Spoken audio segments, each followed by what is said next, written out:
tonight's event is about Kobe. Do you recall the very first time you actually laid eyes on Kobe when came into the NBA? Oh yeah, because I actually got traded to the Lakers in his rookie year, and I was talking to Shaq because Shaq and I knew each other, and Nick and I knew each other, and then I said, so what's up with the young kid? Can he play? I was like, oh man, this dude can play, man. He's skinny, he's strong, but watch his crossover. So we get into practice, and he's just going hard. I mean, as vets, you know when to go hard and when not to go to hard, but you can tell when you're a young guy, you just flat out go hard all the time.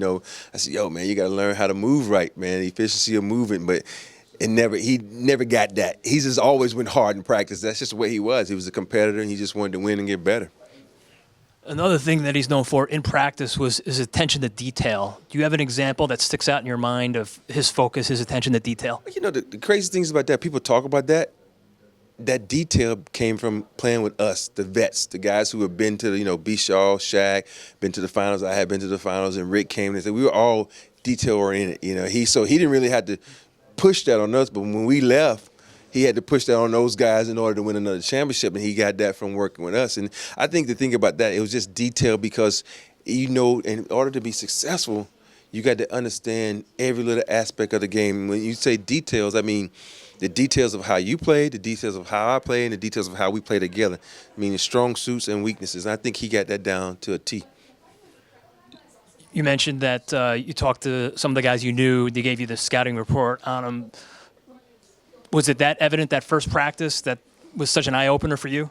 It was. It was because I'm like, wow, this kid is skinny. He couldn't shoot threes at the time, but he was getting to the hole and putting up jumpers. It's weird because, most guys that could shoot like that, they're really good going left. But he went right, and that baseline jumper was his pattern to move, and it just got better and better over the years. And he's just improved tremendously, and it is weird now to watch him play and to see that the fact that he's just, not who he used to be just because of Father Time, and that gets the best of all of us. So I just remember him working hard and that going right, pulling up for the J, and working on that shot day in and day out, and then adding other little pieces to his game, and it was just the man who we see today.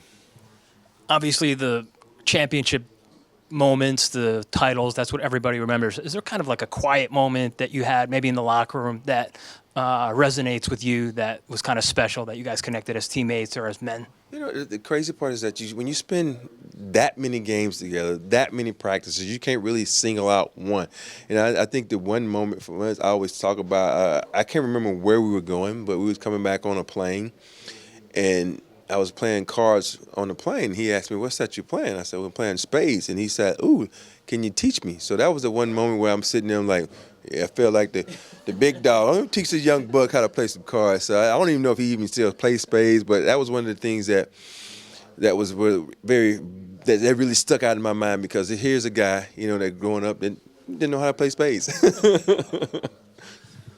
How did he interact on the plane in those type of situations, on the bus, just with the guys? Here's the thing. It's like, you guys see the Kobe now who's laughing and joking. We saw that guy all the time on the bus, because when you're winning, you're happy.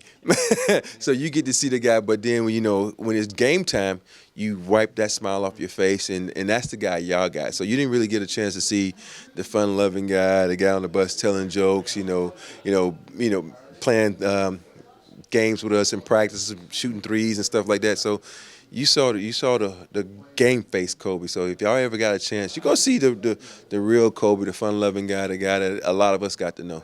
You said shooting at practice. You guys shoot for money at practice? You know what? All of us was too cheap to shoot for money. We just shot for bragging rights. We used to play this thing called a string game. Where we get out and shoot threes, and it was funny because it was B. Shaw, Mitch Richmond, myself, and Rick.